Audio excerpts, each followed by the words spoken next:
रामपुर गांव में रामू नाम का एक गरीब किसान अपनी पत्नी माधुरी, बेटा रोहन और बेटी सलोनी के साथ एक छोटे से घर में रहता था।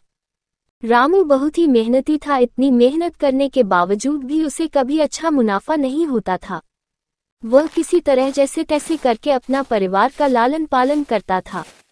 आप इतनी मेहनत करते हैं और पूरा दिन ईमानदारी से काम करते हैं, फिर भी हमें कोई मुनाफा नहीं होता। हमें जीवन में इतने कष्ट झेलना पड़ रहा है, आखिर ऐसा कब तक चलता रहेगा? भाग्यवान, तुम चिंता मत करो, जल्द ही सब ठीक हो जाएगा। हमें अपने कर्मों का फल जरूर मिलेगा। तुम चिंता मत करो, सिर्फ अपने कर्मों पर ध्यान दो। जी मैं तो अपने कर्मों पर ही ध्यान दे रही हूँ। मैं आपके साथ हमेशा खड़ी रहती हूँ। हम लोग कितनी मेहनत करते हैं और हम लोग कभी किसी का बुरा भी नहीं सोचते हैं, तो आखिर हमें हमारे कर्मों का फल कब मिलेगा? माधुरी, तुम इतना चिंतित मत हो, हमें धैर्य से काम करना है। अगर हम सब्र करेंगे तो हमें फल भी अच्छा मिलेगा। रामू बहुत ही अच्छा इंसान था। वह अपना काम ईमानदारी से करता था और गांव में हर किसी की मदद करता था, इसलिए गांव के लोग भी उसे मानते थे। फिर इसी तरह समय बीतता गया। समय के साथ साथ रामू के घर के हालात खराब होता जा रहा था। रामू ने अपने गांव के सेठ से कर्ज लिया था। फिर एक दिन वह सेठ रामू के घर आता है। क्यों भाई रामू, क्या तुम मेरा कर्ज वापस नहीं करना चाहते? सेठ जी, ऐसा नहीं है। तो भाई तुमने पिछले 4 महीनों से ब्याज क्यों नहीं दिया? सेठ जी, अभी हमारे पास पैसों की तंगी चल रही है, इसलिए मैं आपको ब्याज नहीं दे पाया। मुझे थोड़ा समय और दे दीजिए, मैं आपका सारा ब्याज अवश्य चुका दूंगा। रामू, इसमें मैं कुछ नहीं कर सकता। देखो, जो जायज है उसके अनुसार ही तुमको काम करना पड़ेगा। मैं तुम्हें 1 महीने की और समय देता हूँ। अगर तुम पूरे 4 महीनों की ब्याज दे दोगे तो ठीक है, नहीं तो मैं तुम्हारा जमीन पर कब्जा कर लूंगा। इतना कहकर सेठ वहां से चला जाता है। ये सब सुनकर रामू उदास हो जाता है और यह बात रामू अपनी पत्नी को नहीं बताता है। अगले दिन से रामू अपने खेतों में पूरी मेहनत से काम करता है, फिर भी उसे कोई मुनाफा नहीं होता। फिर इसी तरह 1 महीना बीत जाता है और सेठ रामू की जमीन पर कब्जा कर लेता है। ये सब होने के बाद रामू बहुत ज्यादा उदास हो जाता है। घर आकर सारी बातें अपनी पत्नी माधुरी को बता देता है। फिर उसकी पत्नी, जी मैं तो आपसे कहती थी कि हमारी किस्मत में कुछ भी अच्छा नहीं लिखा है। अब देखिए ना, हम कितनी मेहनत करते थे, फिर भी हमारे साथ ऐसा हो रहा है। हमारे पास तो एक ही जमीन थी, अब वह भी नहीं रही। अब हम भला क्या करेंगे? हम किस तरह अपना गुजारा करेंगे? भाग्यवान, तुम चिंता मत करो, सब ठीक हो जाएगा। ये सब सुनकर रामू की पत्नी माधुरी वहां से चली जाती है। इसी तरह कई दिन बीत जाते हैं। अब रामू दूसरों के खेतों में काम करने लगा। फिर एक दिन की बात है, जब रामू एक जमींदार के खेत में काम कर रहा था, तभी उसे वहां पर एक गिलहरी दिखाई दी। गिलहरी जख्मी हालत में थी। रामू उस गिलहरी को अपने घर ले गया। फिर रामू की बेटी सलोनी वहां पर आती है, गिलहरी को दवा लगा देती है। पिताजी, आपको ये गिलहरी कहाँ से मिली? बेटिया, मुझे ये गिलहरी खेत पर मिली। जब मैं काम कर रहा था तब मैंने इसे जख्मी हालत में पाया, तो मैंने सोचा क्यों ना इसे अपने घर ले चलूं। फिर मैंने इसे घर ले आया। तभी गिलहरी बोली, रामू, हमारी सहायता करने के लिए धन्यवाद। गिलहरी की बात सुनकर रामू हैरान हो गया। क्या तुम बोल सकती हो? मुझे तो यकीन ही नहीं हो रहा है। हाँ, मैं भी बोल सकती हूँ। तभी वहां पर रामू की पत्नी आ जाती है और गिलहरी को बोलते हुए देखकर वह भी आश्चर्यचकित हो जाती है। रामू, मैं एक जादुई गिलहरी हूँ। तुमने मेरी सहायता की है, इसलिए मैं तुम्हारी कोई भी इच्छा पूरी कर सकती हूँ। नहीं, तुमसे मुझे कुछ नहीं चाहिए। मेरी एक इच्छा है। हम चाहते हैं कि हम बहुत ज्यादा धनी हो जाएं। फिर रामू भी यह बात मान जाता है। हाँ, हम भी धनी होना चाहते हैं। फिर क्या रामू के सामने एक बड़ा सा मटका आ जाता है जिसमें बहुत सारा स्वर्ण मुद्रा भरा होता है। इतना सारा स्वर्ण मुद्रा देखकर रामू की पत्नी कहती है, अरे वाह, इस मटका में तो बहुत सारे सोना है, अब तो हम बहुत धनी हो गए। इसी तरह कुछ दिन बीत जाते हैं। फिर माधुरी बहुत महंगे महंगे वस्त्र पहनने लगती है। तभी एक दिन माधुरी अपने पति रामू से कहती है, जी क्यों ना आप सेठ जी को पूरा पैसा लौटाकर अपनी जमीन उनसे वापस ले ले। हाँ माधुरी, तुम ठीक कहती हो, मैं अभी सेठ जी के पास जाता हूँ।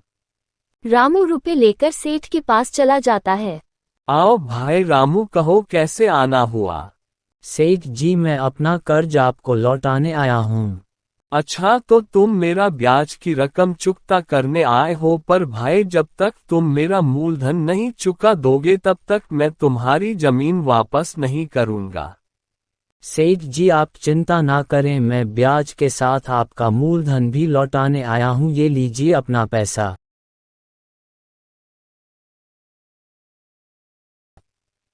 ये सब देखकर सेठ चौंक जाता है। अरे रामू, अचानक से तुम्हारे पास इतना धन कहाँ से आ गया? अभी 2 महीने पहले तो तुम्हारे पास ब्याज के रुपए भी नहीं थे। बस सेठ जी, बस आपको रुपए मिल गए, अब आप हमारी जमीन का कागजात लौटा दीजिए। रामू जमीन का कागज लेकर अपने घर लौट गया। ये सब सुनकर माधुरी बहुत खुश हो जाती है। अब रामू और माधुरी गांव के सबसे अमीर व्यक्ति हो गए थे। माधुरी उस जादुई गिलहरी से बहुत सारा सोना मांगती रहती थी। उसकी लालच दिन पर दिन बढ़ती जा रही थी। वहीं दूसरी तरफ रामू धन के लालच में दिन पर दिन अंधा होता जा रहा था। रामू और माधुरी दूसरों को कुछ भी नहीं समझते थे। वे लोग गांव के सभी लोगों के साथ बहुत ज्यादा बुरा व्यवहार करने लगे थे। जब सेठ को ये सब बात पता चला कि अब रामू बहुत ज्यादा अमीर हो गया है, तो सेठ रामू को ज्यादा उकसाने लगा, क्योंकि रामू लोगों को कम ब्याज दर पर रुपए देने लगा था। रामू भाई, तुम्हें तो इस मौके का फायदा उठाना चाहिए। तुम इतने कम ब्याज पर कर्ज क्यों देते हो? तुम्हें तो लोगों से ज्यादा ब्याज लेना चाहिए। यही तुम्हारे पास मौका है, इससे तुम और धनी हो जाओगे और साथ में तुम्हारे पास जमीन भी बहुत सारी हो जाएगी। अब रामू भी सेठ की बातों में आ जाता है। फिर रामू अधिक ब्याज की दर से रुपए देकर लोगों को जमीन पर कब्जा करने लगा। पहले तो रामू के व्यवहार बहुत ही अच्छा था, इसलिए लोग उससे कर्ज ले लेते थे, ये सोचकर कि वह उनके साथ गलत व्यवहार नहीं करेगा। क्योंकि रामू शुरुआत में लोगों को कम ब्याज पर पैसे देता था, इसलिए गांव के सभी लोग उस पर विश्वास रखते थे। परंतु धीरे धीरे रामू गरीबों की मजबूरी का फायदा उठाने लगा और जबरदस्ती गरीबों की जमीन पर कब्जा करने लगा। फिर पूरे गांव में रामू के खिलाफ आक्रोश बढ़ गया, परंतु कोई भी रामू का कुछ बिगाड़ नहीं पाया। वहीं दूसरी तरफ रोहन, जो कि रामू का बेटा था, वह भी पैसों को देखकर बिगड़ चुका था। वह दूसरों को अपने सामने कुछ भी नहीं समझता था, साथ ही उसे जुए शराब की भी बुरी लत लग गई थी। ये सब जानते हुए भी रामू और माधुरी अपने बेटे रोहन को कुछ भी नहीं कहते थे। फिर एक दिन रोहन कैंसर की बीमारी से ग्रस्त हो गया। उसकी हालत बहुत ज्यादा खराब हो गई। रामू उसे हर वैद्य के पास ले गया, लेकिन उसका इलाज कहीं पर भी संभव नहीं हुआ। अब रोहन की हालत दिन पर दिन खराब होता जा रहा था। तभी एक दिन रामू के घर पर बहुत बड़ा वैद्य जी आते हैं। वैद्य जी, आप पैसे की चिंता मत कीजिए, आप जितना चाहे मुझसे पैसा ले लीजिए, पर आप मेरे बेटे को ठीक कर दीजिए। भाई, आपका बेटा ऐसी बीमारी से ग्रस्त है कि इसे दुनिया के कोई भी वैद्य नहीं ठीक कर सकता। वैद्य जी, मेरे पास बहुत सारा धन है, फिर भी आप मेरे बेटे का इलाज क्यों नहीं करते? आपको जितना पैसा चाहिए ले लो। भाई साहब, जीवन में हर चीज केवल धन से ही नहीं होता, कुछ चीजें ऐसी होती है जो धन से परे होती है। हमें धन को इतना महत्व नहीं देना चाहिए, नहीं तो हमें एक ना एक दिन बहुत ज्यादा पछताना पड़ता है। इतना कहकर वैद्य वहां से चला जाता है। फिर माधुरी रोते हुए पता नहीं हमारे बेटे को किसकी नज़र लग गई, यह इतना बीमार हो गया कि कहीं पर भी इसका इलाज संभव नहीं है। हमारे बेटे की हालत दिन पर दिन खराब होती जा रही है। हाँ माधुरी, तुम बिल्कुल सही कह रही हो, पता नहीं हमारे बेटे को क्या हो गया है, अब ये भला कैसे ठीक होगा। इतना कहकर रामू भी रोने लगा। ये सब बात उसकी बेटी सलोनी सुन लेती है।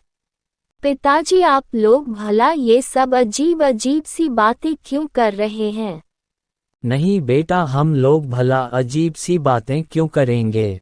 पिताजी, क्या इतना कुछ होने के बावजूद भी आपको लगता है कि धन से दुनिया में सब कुछ संभव है? भैया को किसी की बुरी नज़र नहीं लगी है, बल्कि यह सब आपकी और माँ की कर्मों का फल है। आप धन के लालच में इतने अंधे हो गए थे कि पिछले दिन भी आप लोगों को याद नहीं आए। आप लोगों ने गांव के ना जाने कितने लोगों को शोषण किया है और उनकी जमीन पर कब्जा किया है। आपने तो कभी रोहन भैया को भी नहीं डांटा। जब ये शराब पीकर आया करते थे तब तो इन्हें आपने कभी नहीं डांटा, उन्हें तो आप कभी गलत काम करने से रोका तक भी नहीं। पिताजी, यह जो कुछ भी हो रहा है यह आपकी कर्मों का फल है।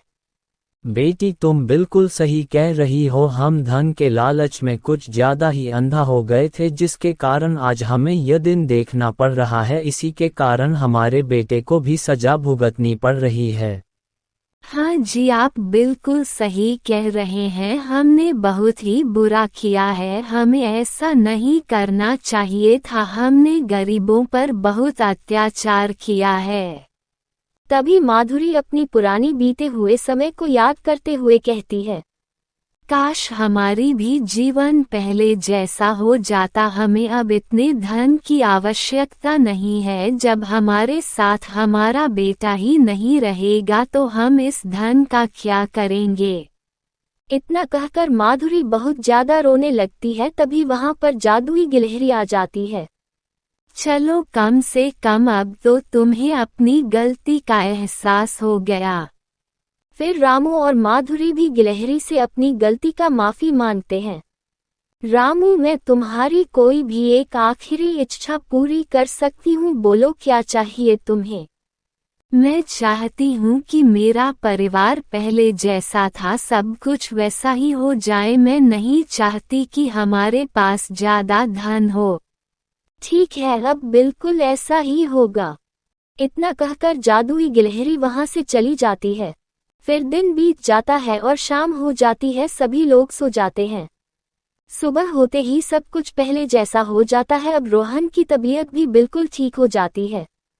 फिर रामू और उसकी पत्नी माधुरी अपने दोनों बच्चों के साथ हंसी खुशी जिंदगी बिताने लगते हैं। अब उन्हें समझ आ गया था कि जिंदगी में सिर्फ धन ही महत्वपूर्ण नहीं होता, हमें जीवन में अच्छे कर्म भी करनी चाहिए, यही सबसे बड़ा धन है।